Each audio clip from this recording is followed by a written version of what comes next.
We're going to talk today a little bit about a lot of our, we're going to talk a lot about all of our new analytics features. We've been taking a lot of feedback from our customers. We've been fine tuning, looking to do more of that with this call, as well as educate you on some of the new things that TruckSpy can do. So let's jump right in. Does anybody know that you have a MyGroundBiz account set up? Would you and would like to volunteer to be the demo today? And we'll look at live data. Anybody? So before we go into analytics, the first thing I want to do, I want to show you map. All right, so if you're logged into, I was just looking through the attendee list, trying to make sure we've got all of our settings right here. If you are in, I see Stan Lucas in the call. Stan, I'm going to use Lucas real quick to show off the map, if that works for you. It's really boring just to look at test data in this thing. And everybody you can feel free to unmute yourself. Let's keep this thing pretty informal and ask questions as we go, and let's have some fun. All right, I just shared my screen. Can everybody see that okay?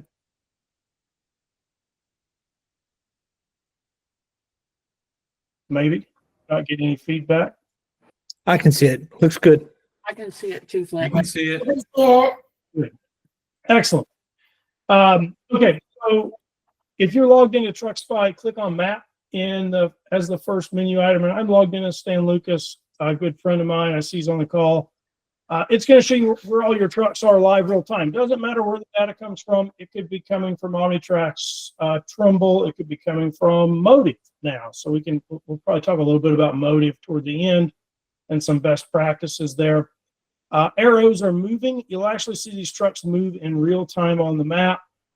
You can do a few pretty cool things with this map. So click on layers. Well, first thing you can do is you can go to satellite. Everybody knows about sat map. Not that, I mean, it's helpful, but not all that new and exciting. What you can do is put weather over this map. Live weather radar. So this is as of 1:02 p.m., so 2 minutes ago. And we can see that Stan's got a truck here east of Dallas. He's about to go through some weather in Texarkana. We could throw National Weather Service weather alerts on top of this to see what the National Weather Service says. So that's a flood watch that truck is currently in. This looks like a flash flood warning. We had really bad weather in Dallas a couple nights ago, and had tornado warnings and all that. So it was actually, I was getting better information from this map than I was from our local newscaster, because he was kind of all over the place. But this is really helpful to understand what kind of conditions your drivers are operating in. It's all live in real time. You can throw traffic lines on here. A lot of people like to look at weather and traffic together on the nines. You get my joke. So you can ultimately, like, you can pick and play and pick your own map experience. Truck restrictions is going to give you bridge heights. You have to zoom in really close to take advantage of that, but it's useful if you got spots. Speed limits is going to show you posted speed limits along all the different roadways. Now, locations is your FedEx terminal. So I'm going to go down here to where I know we got some terminals like 753 and do locations. You'll see all these overlay on the map, purple bounding boxes. You can go to satellite and you can get pretty darn good detail on what a terminal looks like from this map. Now, this is searchable, so I could say, hey, I'm going to, I don't know, we're going to make something up. Let's do 680. I have no idea where 680 is. Go up here and click on it. It'll take you to it. It's looks like so new. It's not even on the sat map yet, so that's pretty exciting. That's in Omaha, Nebraska, evidently.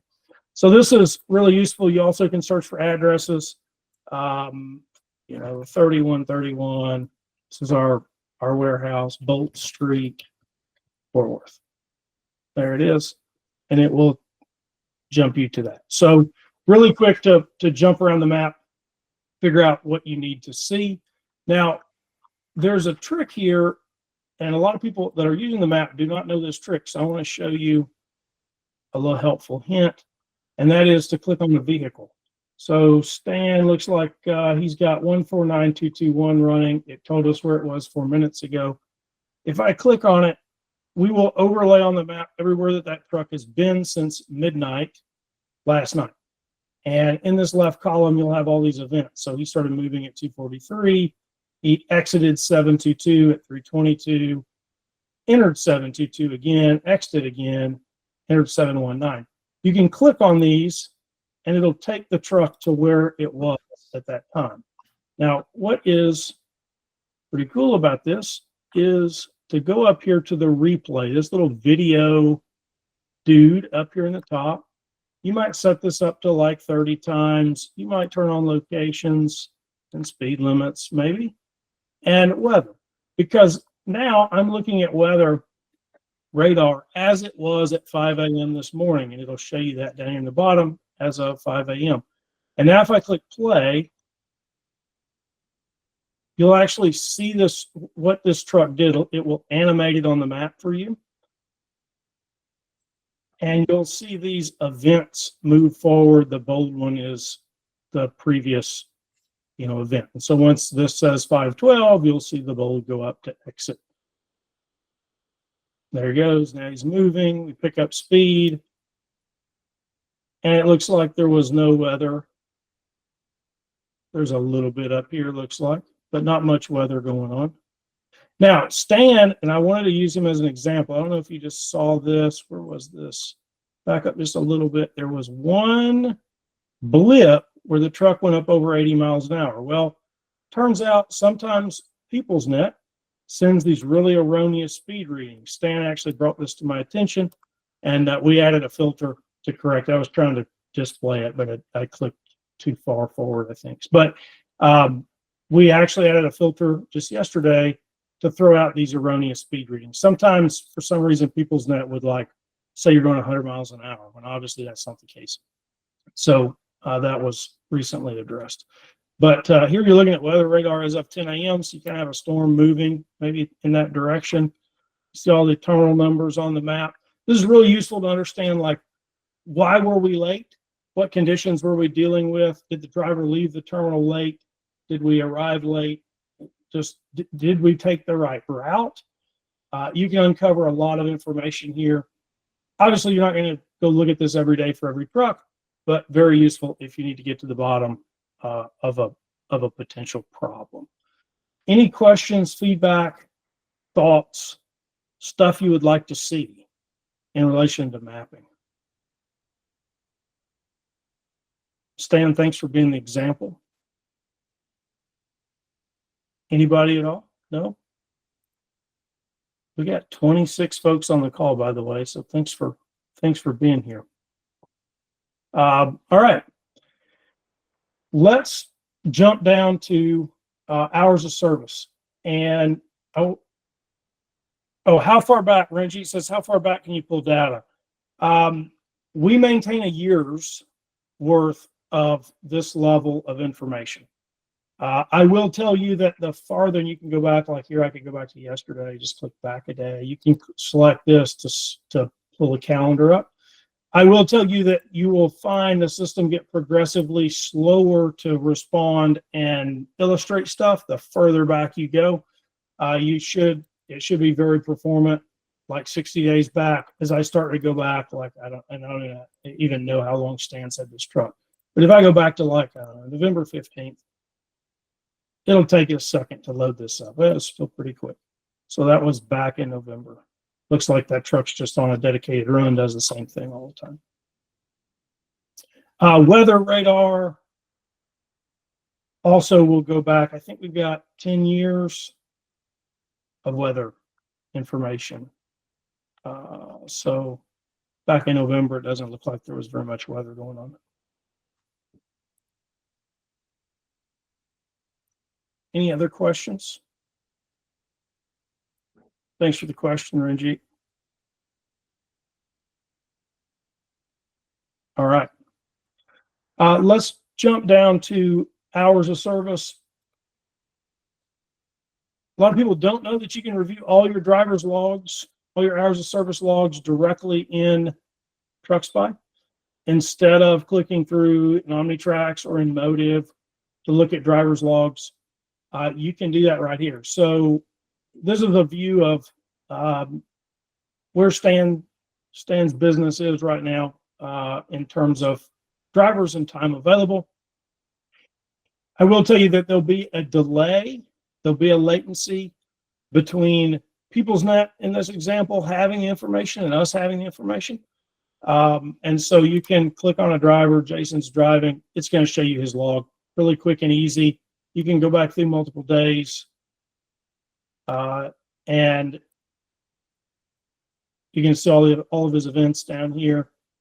You can see edits that drivers make on logs. So very helpful. It's very fast, review logs. The other thing you can do here is look at violations.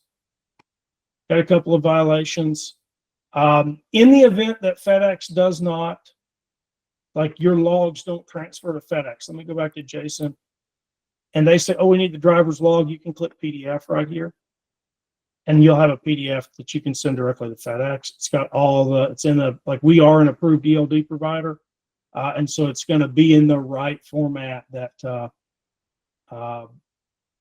DOT expects and FedEx expects. So this is a really nice and fast way to look at driver's logs. You also can run this from reports. And we have so you can get certified driver logs right here. You also can get violation report and a notice of hours of service violations. So I want to talk about this one just a little bit because this is an automatic driver log review function. Let's just grab a couple of days to keep this quick. We'll use that same driver. And Stan, I'm not trying to promote your driver list. I just needed a quick example, PDF it. And this will show if we were a DOT cop, what could we have written a ticket for this driver? And so this first record, failure to certify records, take this with a grain of salt because certifications are really weird. They don't always flow from Trimble and OmniTrax correctly.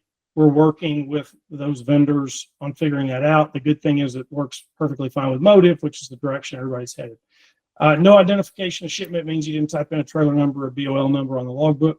And DVIR not completed. There's not a DVIR noted in the hours of service log. So these are the dates that we identified these issues. So 6/6 potential that this driver could have been written up if he was pulled through a weigh station. We'll also note drive violations, hour shift violation, break violation, and cycles here. And you can actually print this off, and down at the bottom it has a disposition form. So when you've got a violation and FedEx says, hey, we need to address this, we need to dispose of this violation, you actually can just print this form, fill it out, have your driver sign it, attach the certified log, and you should have what you need to dispose of the violation. Any questions, comments, thoughts around hours of service?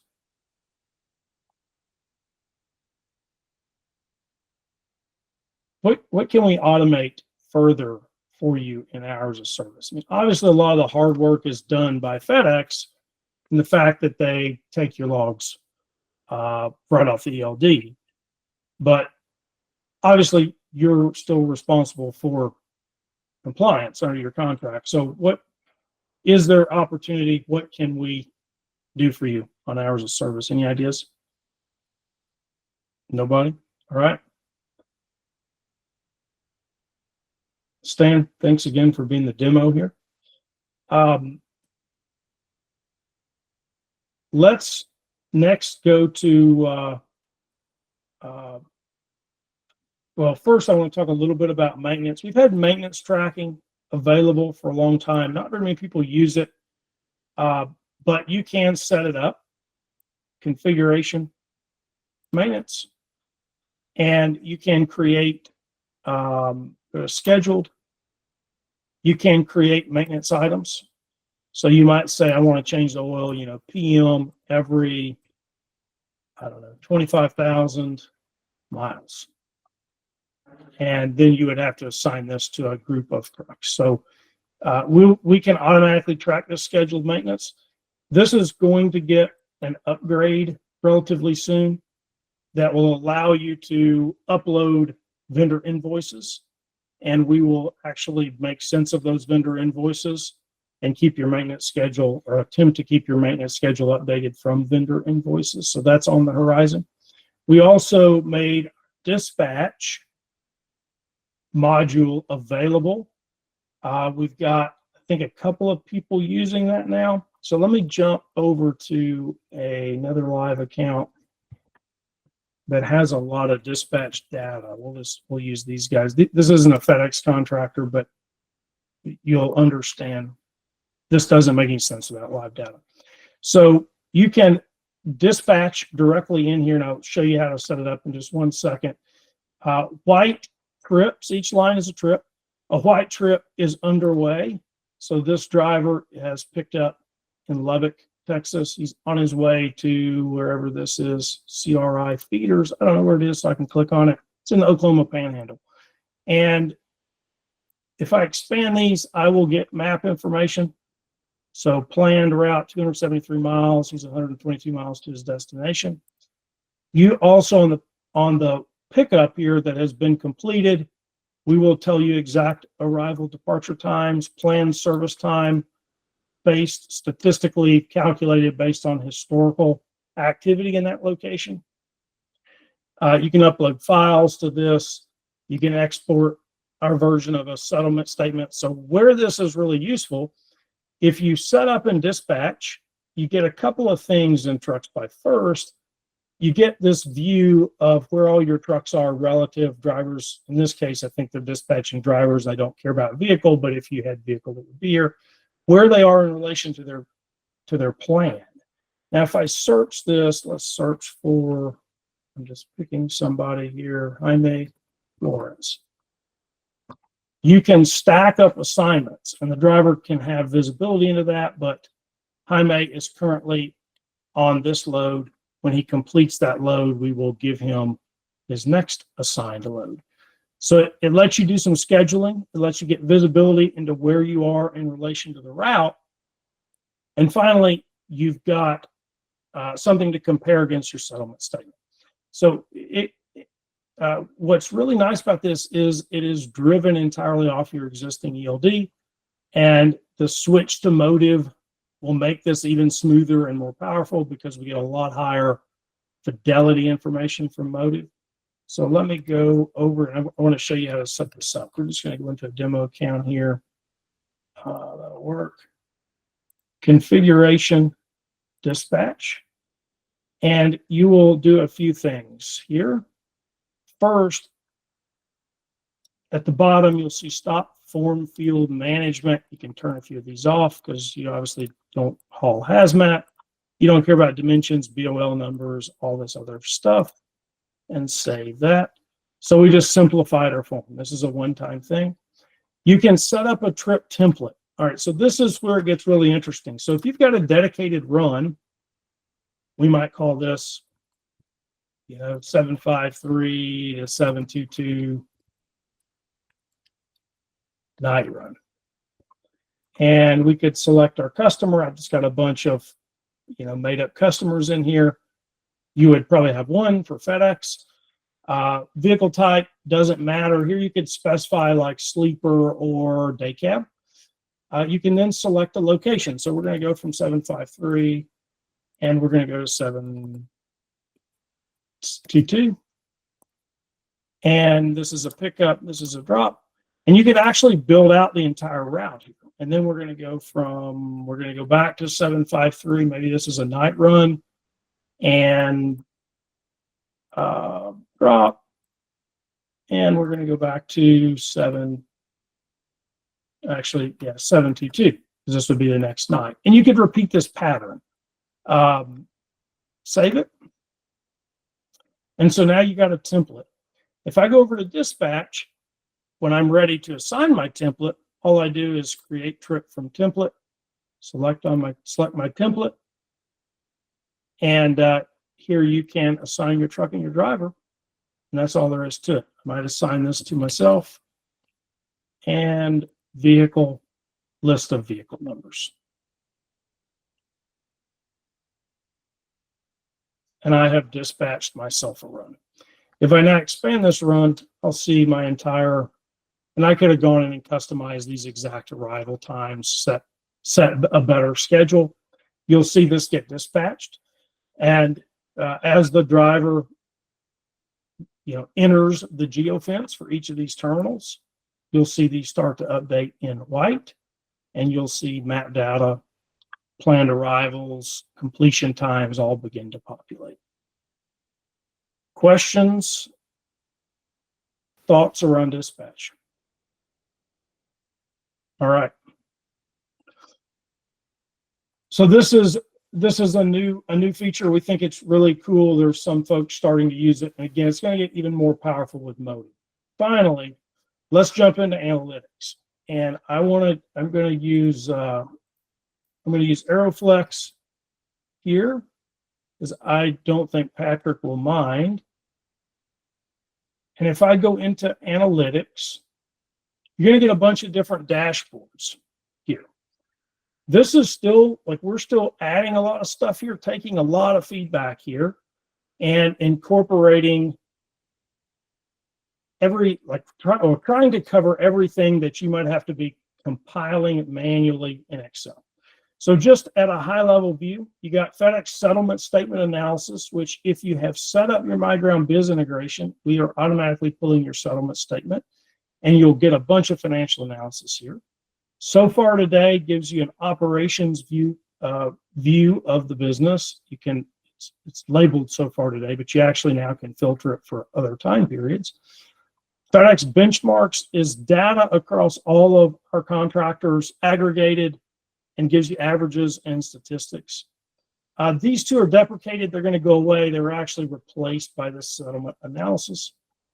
You got speeding and IFTA returns. If you file your own IFTA, this is literally what you just need to type into your state's form to file IFTA. Video alerts, if you've got your Vader integrated, which now a lot of people do. We support Lytics and Motive. Ground Cloud refuses to integrate with us. We would love to get that one if anybody has any pressure to exert on Ground Cloud. And then you've got Dispatch and Dwell, which shows you current status of where all your trucks are relative to FedEx locations. So I want to start with FedEx benchmarks, because I think that folks will find this most useful. So again, this is aggregated data across all the contractors that we do business with, so 70-some hundred trucks.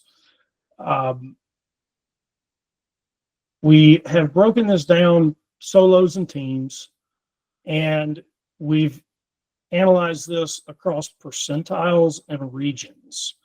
Okay, so miles by tractor, first and foremost. We all know miles equal revenue in this business. And so what is a good solo run? What is a good team run, right? This is always a tricky subject. I know when I was a contractor, I had a 4,100 mile team run, absolutely sucked, was impossible to keep it staffed. And so when you're going out to bid a run, or you want to compare your runs against the statistics, like where do you stack up? So the way to read this first chart, in the Midwest region, a very high performing team out to the right does 6,500 miles a week. A high performing solo does 2,700 miles a week, right? So this would be the top 10% of positions, and then 70th percentile and 50th percentile. Now, things that jumped out at me as I built out this analysis is for some reason teams do better in the Southwest and in the West. We also have an unknown region. So if you've got trucks that are not assigned to domicile locations, they show up in the unknown region.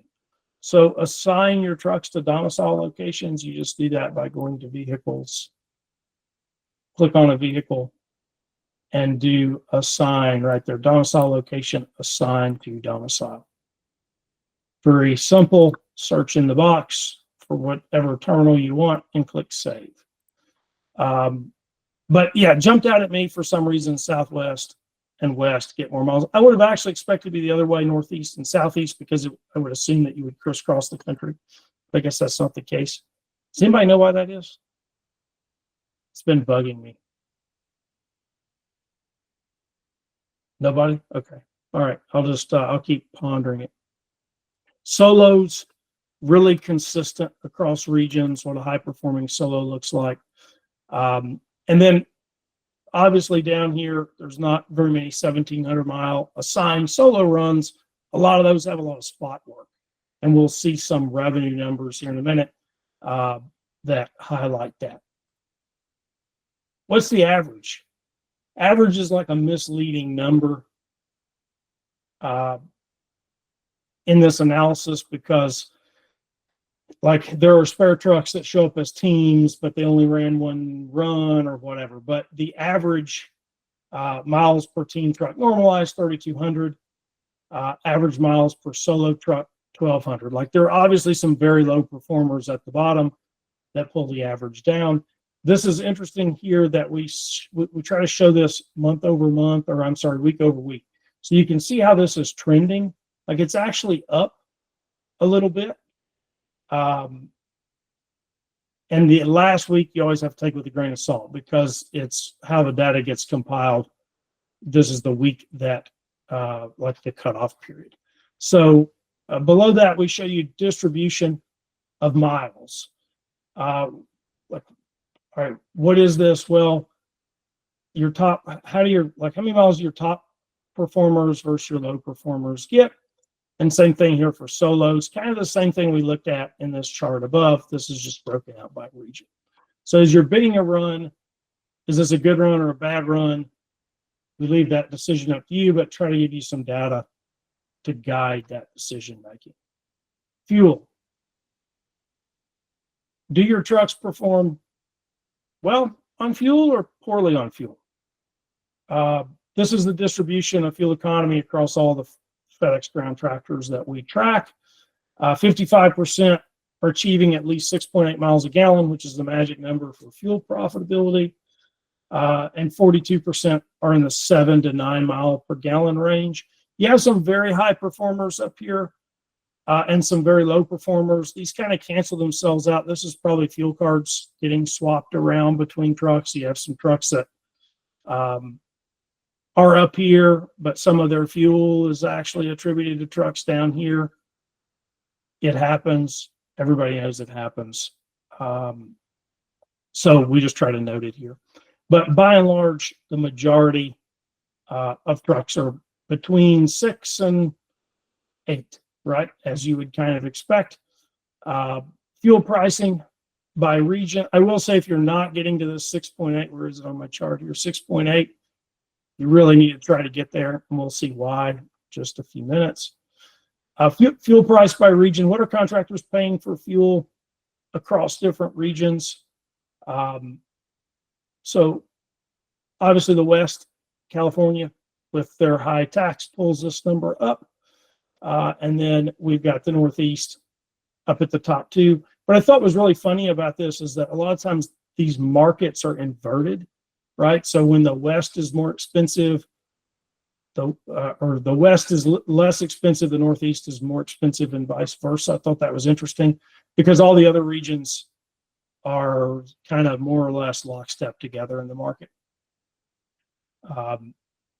Not 100% sure why that is. I'm guessing it is transportation and the times and the pipelines and just, timing wise, that's how the market works itself out. And then we show you revenue gross of fuel per region. All right. So if I have a solo truck in the Midwest, I'm on average generating $2.32 a mile. I am paying 45 cents a gallon, per mile in fuel cost. And my revenue minus fuel could be considered your gross is $1.87. And why this is interesting is if I have the chance to expand with a solo in any region that I want, well, I want to optimize for this number, right? So the Southwest would be the place to add a solo, as long as I can get a decent run, right? Same analysis here for teams. So if I was going to add a team, I would be thinking maybe West. Here, obviously, you know, the trade-offs of all these regions is you have to hire drivers in them, different markets. So you probably have a better idea of what that cost. But this gives you a starting point for what's the spread between revenue and fuel. It don't seem like big differences here, but the difference in $1.98 and $1.87 is 11 cents. It ends up being a lot of money on the bottom line at the end of the year. So that's some work around fuel. And then finally, we have dwell. And dwell is going to show you, once it loads up here, performance across different terminals and regions for dwell time at the terminal. So the bigger the bubble, the worse the dwell time. So 753, for example, we've recorded 5,400 trucks enter 753. On average, they're there for 46 minutes, and they've got almost 1,100 of those 5,400 visits. The truck sat there for over 60 minutes. Now, we take out of this trucks that are domiciled in that location, because obviously they go and park overnight or over the weekend, and it would really skew this information. So we take that out. So the bigger the bubble, the bigger the impact on the network. And you can filter these down. You know, if I only care about Southwest, you could filter this down appropriately. And then I really pay attention to the number of visits over an hour, because that just indicates that for one reason or another, the terminal's moving slow. I mean, maybe with some exceptions, you probably shouldn't be there for over an hour. And so how many visits were over an hour in these different locations? And then by percentile. So your highest performing only have 1.4% of their visits last over an hour, with average duration of 14 minutes, where your lower performers, you're on average, they're 58 minutes, and then 27% of those are over an hour. And then we give you at the bottom a full per terminal breakdown, sorted worst at the top. You can sort this and search it different ways. Here's your best performing terminals. And then here you can count, you can see how many times we have seen a truck enter that terminal. So like 278 always jumps out at me as a really good performer. 633 visits, average duration 17 minutes, only 1% over an hour. If you sort this back to the worst, look at my worst performers here. If I can scroll correctly, like 285, 379, 774. Got a lot of trucks sitting there a lot of time. So if I'm bidding runs, or I get the opportunity to optimize and choose what work I want to try to go to terminals that make me sit less, because when I'm sitting, I don't make money. Drivers get pissed off, want to get paid wait time, etc. So there is some optimization perhaps that you can do. You also could talk to your terminal about some of this information. If you feel like you're having to wait a long time, chances are everybody else is too. So some aggregated data often goes a long way in helping make your case. So that's what we have so far for benchmarks. What else would you guys like to see in aggregated data, or questions about what we have so far here? No takers? All right. We will move on. The other one I want to cover today is the statement analysis. I'll leave you to explore some of these others on your own. Again, IFTA, very good if you need to file an IFTA return. Speeding, will show you analysis around speeding events, and which drivers are performing well and which aren't. A lot here to explore, but I want to cover the nuts and bolts of business first. So here in FedEx settlement statement analysis, I want to point out at the top, you got some filtration. Like this is by default for the last quarter. You could change how this is filtered. You could select by domicile if you wanted to. But first thing, we're going to show you gross revenue, miles, and missing legs. So missing legs is stuff you're not paid for. These are trips that you probably ran, but you didn't get paid for. And we email you every week a zip file of some supporting information automatically that you can submit to try to get paid for those. Again, we don't know if you're deadheading or not. We simply are looking at patterns on the settlement statement. Hey, I arrived at one place, but then I was dispatched from somewhere else. We show you gross revenue comparison. Am I trending up or down? Well, we got line haul revenue, and then we have in the solid blue, and we have line haul revenue 28 days ago in the dotted blue. And so this tells you, am I performing better or worse than I was month over month? And obviously there's going to be some variability. Purple is your spot revenue. And we show you revenue split between spot and line haul and your average rate per mile at the bottom. You can filter all this stuff. Just click, like if I wanted this truck, click on that truck, and it'll filter everything down for that specific truck. And so there's really easy, cross filtering to try to get to what you want here. To get rid of that filter, just go up at the top and get rid of that. All this data, anything in any of these dashboards can be downloaded. So I'll jump over here to all runs, and you can click on this little button once it loads up and do download as CSV or as Excel. And you can use this in your own reporting. You also could get an image of this chart if you, obviously not that useful for a big table, but if you wanted to embed it in any kind of report. So for example, here's all the line haul runs that we recorded for Patrick. And to download those, you can just download it as Excel and it'll give you the Excel document there. Back to missing revenue. So Patrick had $6,500 that he didn't get paid. Click on missing revenue here. It's going to show you where all those runs are. And we would have already emailed you supporting documentation. A lot of these are super small, $16, probably not worth you chasing that down. But these bigger ones probably are worth your time. You just need to submit documentation to the terminal, and you'll then see a settlement adjustment. Fuel profitability is a big one that is really important to measure and manage. And you want to make sure that you are maintaining, well, fuel profitability, I guess, to say it simply. In other words, you don't want to be spending more on fuel than subtracting from gross margin. So we break down this calculation for you here on the left. Base fuel, 18 cents a mile. This is the chunk. So if you read your fuel surcharge settlement or exhibit on your contract, you'll find that the fuel surcharge is zero at $1.25. If fuel costs $1.25, you get zero.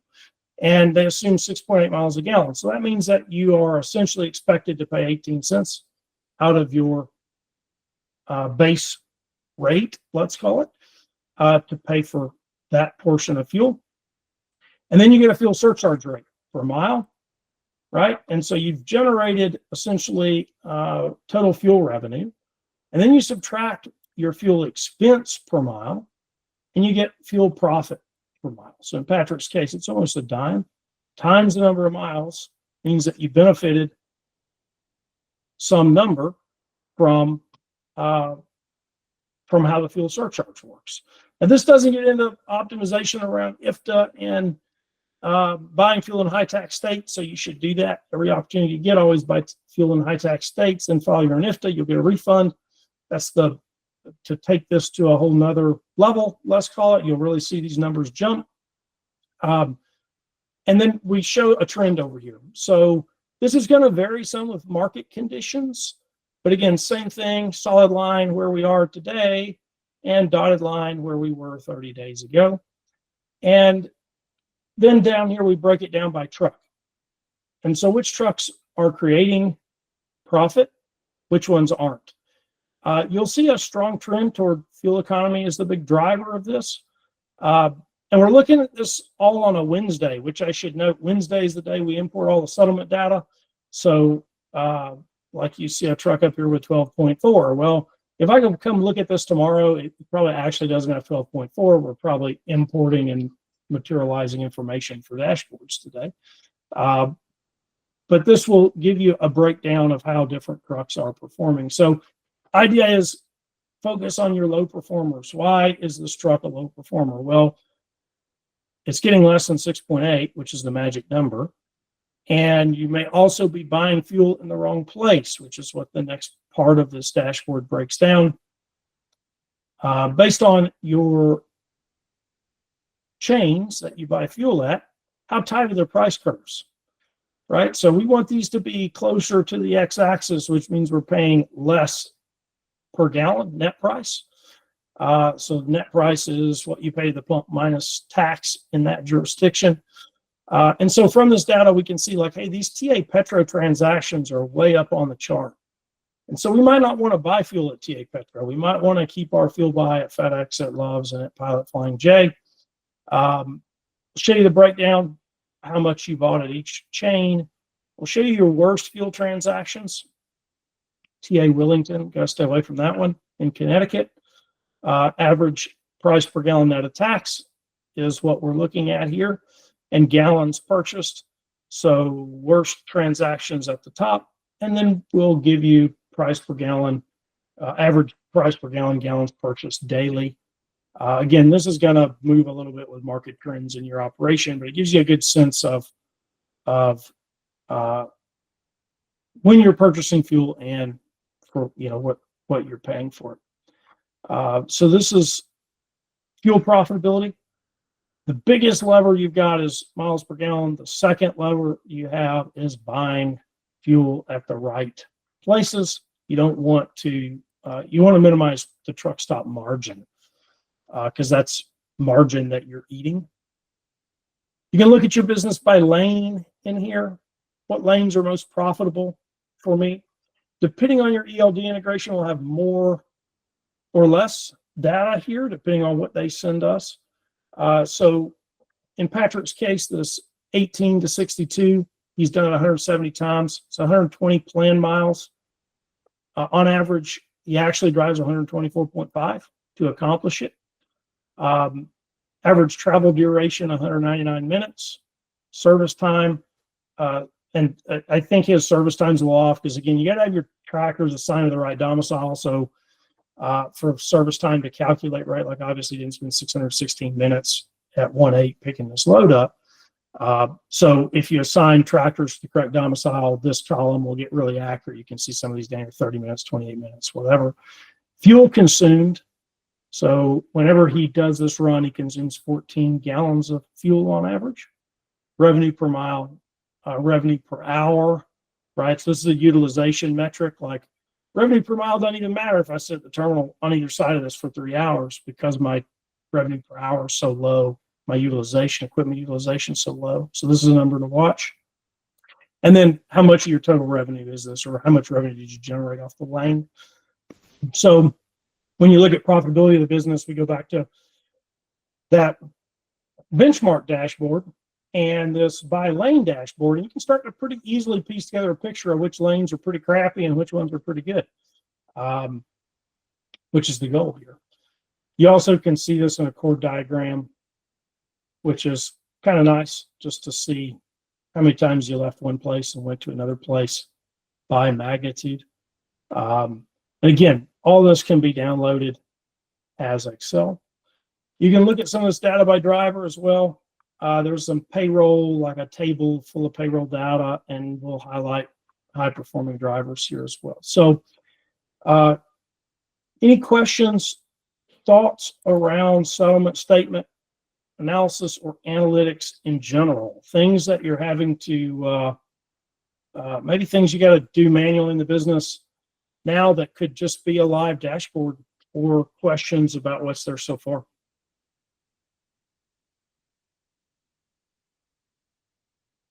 Roger, what would you add to this? I know you've reviewed this with a lot of customers so far.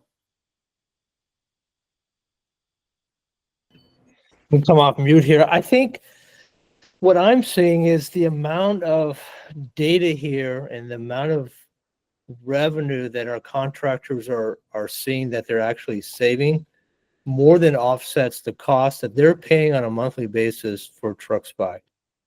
I've heard that from more than from a few contractors, that the value add just in the analytics and what their monthly cost is for TruckSpy, this is just a huge value add for them. Good. I'm thrilled to hear that. And that's on top of, obviously our bread and butter is building IVMRs and mileage reporting. So that's good to hear. We're going to keep adding to analytics. We've got quite a few more dashboards that we want to build out. We take a lot of requests. It is what's beautiful about this is we built it in a way it's super quick to iterate on. So if you've got an idea, throw it at us. There's a really high probability that we can roll it pretty quickly and deliver it. So, and I think it's going to get even more interesting with Motive coming online, because the reality is we get a lot better data set from Motive than we do from existing ELDs. I think we're going to be able to do more and more here for customers. Anybody else want to chime in here? Things you'd like to see, questions?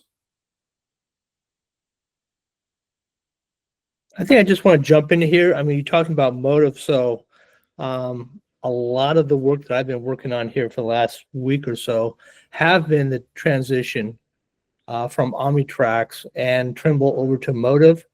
The integration to do Motive is actually, we think Flint takes about 15 seconds once we have that API key from them. And we're working on automating that right now, where you'll end up just typing in your Motive credentials and it will automatically configure the integration for you.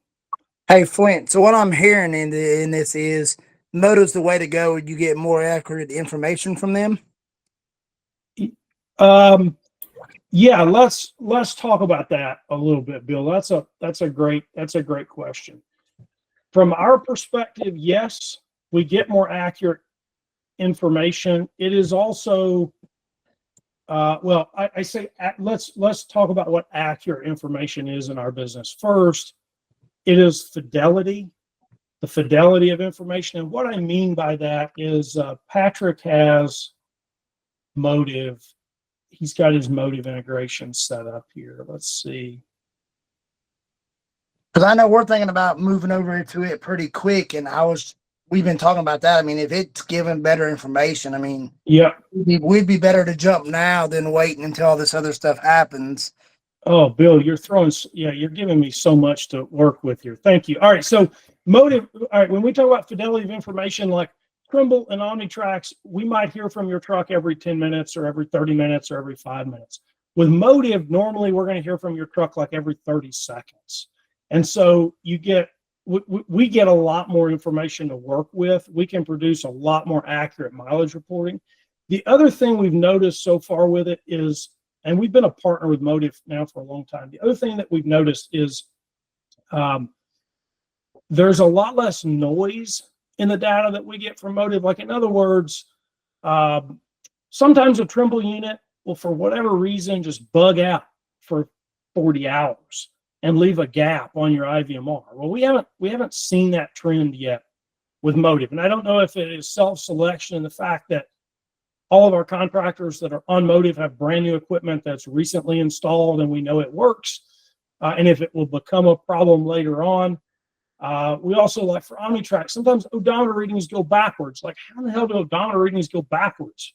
Are you driving in reverse? Well, we haven't seen that trend either with Motive. Now, let's talk about some of the problems with Motive in terms of contractual Obligations, first of all, you're signing up for a 3-year deal, and they are not going to let you cancel that. I've heard from several people that they wanted to move away from it, or they downsized the fleet, or they sold a run, and Motive wanted to be paid out for that contract on that unit, right? It's a number of units for 3 years.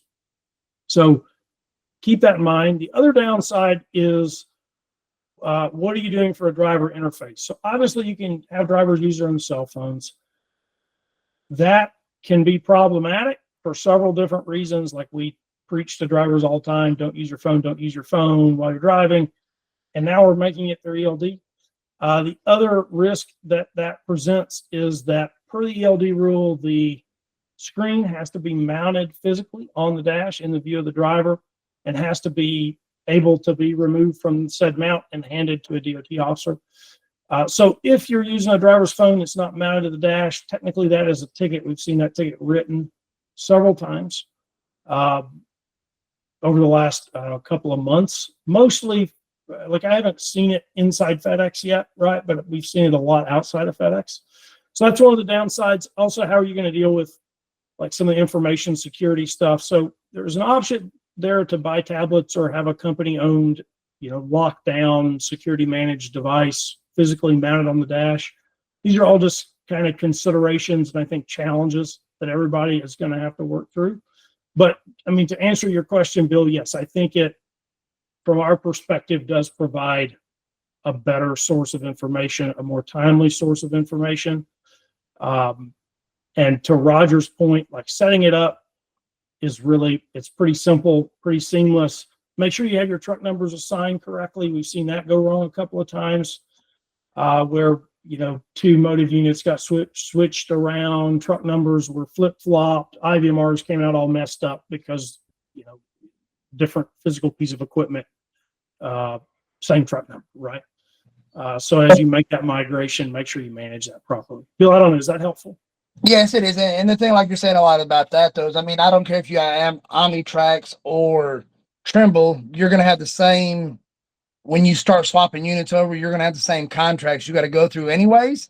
So, Yep. I mean, if FedEx is making it go to that anyways, I mean, I know FedEx says by the end of next year, you got to have Motive. So, I mean, if you can get in front of it and use it and get to know it better before then, I think the best thing to do is probably go with the tablets, mount them in the truck, and you'll be better yet anyways. Yeah, that's right. I mean, and Stan and I talked about this last week. You may not want to be like, a lot of contractors have already switched. And Roger, I don't know how many we've had this week, between last week and this week, that are making that migration. There is a strategy here that says, on one hand, I want to be the fast adopter and I want to get out in front of this and figure it out and, rip the Band-Aid off. I think there's another school of thought, Stan, you and I talked about this last week, where, hey, maybe I drag my feet here and run my Omnitrax or my Trimble as long as I can, so I don't have to do a big contract buyout. And on the sideline, I'm sort of sitting and waiting to see if FedEx ends up offering some sort of incentive to buy out my existing Omnitrax, or Trimble agreement, right? Because they're saying that they're not, but history says that maybe they'll change their mind, right? Because they certainly did that for Vader, the safety equipment. Like the early adopters went and bought it, and then there was a bunch of folks that hadn't adopted it, and we ended up with incentives for it. So I think for me, on the support side, is just as you're planning to make this migration, give us a heads up, right? About a week or so, right? Because we want to make sure we got the key. We want to make sure that everything is running. The two systems, Omnitrax, Trimble, Motive, they'll run simultaneously. The biggest thing I've seen is some contractors have already made the jump and they forget, like, oh, well, I'm actually pulling from a different data source. And so there's a week where we're actually not pulling any mileage data for you. And so there's that huge gap on the IVMRs for FedEx. So just just Yeah. give us about a week so we can make that migration with you. Yeah, make sure we've got the integration to your Motive account before you deploy them. Yeah, and go out on the road. Ranjit says that he's working with a Motive rep, and Motive is willing to buy out the Trimble contract. That's great. That's it's really exciting. Trimble's contracts are also per unit, so you probably didn't keep that information, but you can ask Trimble, right? So like you might have one unit that expires in June and one unit that expires in October and one unit that expires next January, whatever, right? So it might be worth now to reach out to them, figure out what your expiration or term is per unit. Because like Roger said, there's nothing wrong with running these things simultaneously. There's absolutely nothing wrong with having a handful of trucks on Trimble and a handful of trucks on Motive, for example, from at least from our perspective. Let's see. Oh, JWM. I'm not sure what your name. All I can see is JWM. They wouldn't buy your contract out with Omnitrax, but gave you some credit. So, yeah, I think Motive. Obviously, this is going to be sole source, but to the extent you can get incentives before they feel monopoly power, take them. I know I've heard from Motive's perspective that this has been a harder deal for them than they expected, and it's taken way longer, and that they've invested way more in it than they had planned. So I'm sure that they are interested in faster migrations. Ranjit answered with free hardware or deal with Trimble. So yeah, I mean, I would start having the conversations. Stan, you had an interesting perspective around the incentives. What do you think? Do you think we'll get incentives?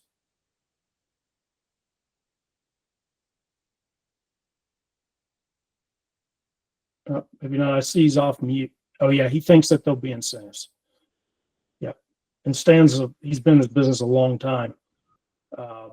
He thinks that from FedEx. This is Jay Mays. I don't know why it came up. Jay. Yeah. Hey Jay.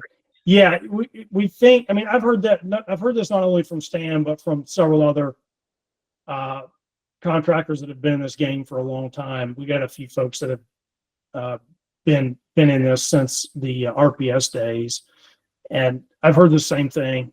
Like, there's high likelihood that FedEx will offer some sort of incentive to make the migration.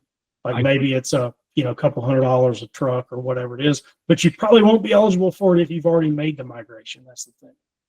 Right. I talked to my SPS guy and asked him, and he said the way FedEx viewed it was by giving this year run at it, you could run out whatever your contract was, and essentially it was going to be no cost to us to change over, or very little cost to us to change over. The gateway that Motive uses for the ELD, we already own it because we have Vetters, and it came as part of that package. So I don't know, it must be a very small relative cost. So FedEx is seeing it as a no-brainer, but he said, send me some stats and we're going to have a full year left on our Omnitrax contract before, after the transition next August. Yeah. I think a lot of people are in that boat. And Omnitrax is probably, going to have their cold dead hands gripped around you.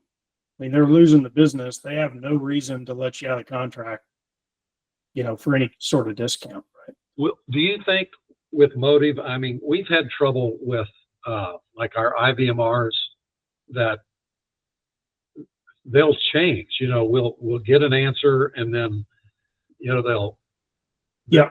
Roger says they're just gaps or it comes in late or. Yeah, it's a common problem. So, and I can talk some about that. So Omnitrax records information on the device on the truck. And then in some cases, like on Friday afternoon, if I go park the truck and turn the engine off, well, the Omnitrax unit turns off. And it'll turn off with maybe the last couple of hours of information stored that it hasn't offloaded to the cloud yet. And then you'll go turn that truck back on the next week, and then it'll start to offload that information from the previous week. So yeah, it's like we see this all the time with data arriving to us out of order or late. And it's been we've tried to adjust for it a few different ways. So like every week when we see the IVMRs, we check to see if any of the information in the previous week has changed. If it has, then we will we'll automatically add those lines right to the IVMR to try to make it all match up. But we do go back and update the previous week, because if you're like, that's just the right thing to do. If you're relying on this for IFTA or like any general use, like you want that information to be right and assigned to the right week. So yeah, I mean, Jay, this has been a constant problem and challenge. Generally, they're not very far off. Like you're talking about one line difference in some cases, most cases. But yeah, we've seen an improvement with that with folks using Motive. That unit doesn't turn itself off, like the gateway doesn't turn itself off, and it will continue to offload. There's also just way lower latency. Like, I mean, I've still got this truck pulled up from Patrick, and like I can watch it moving around the map in real time, right? You're talking about, less than 60 seconds latency generally with Motive in our testing. Where OmniTrax, we might have 30 or 45 minutes in some cases of latency in good conditions. Does that answer the question, Jay? Yeah, I think so. And okay. Yeah, we'll always be here to help you, like no matter which of these you're using. Like, to the extent you got an IVMR problem, as you probably already know, email us and we'll get it taken care of pretty quick. Any other questions? Generally, anything I can help with, we can help with, ideas. Really appreciate you being here today. This has been a lot of fun. We've been putting this analytics stuff out for a while and showing it off one by one, but we haven't really gotten everybody together to talk about it. So if there's no other questions, I'll let you get on with your day, but I sure appreciate you being here. Thank you all. thanks. Looks like, you've got a good product. Well, thank you. I appreciate that, Jay. Thank you very much. All right, guys, we'll see you later. All right. Thanks. Bye now.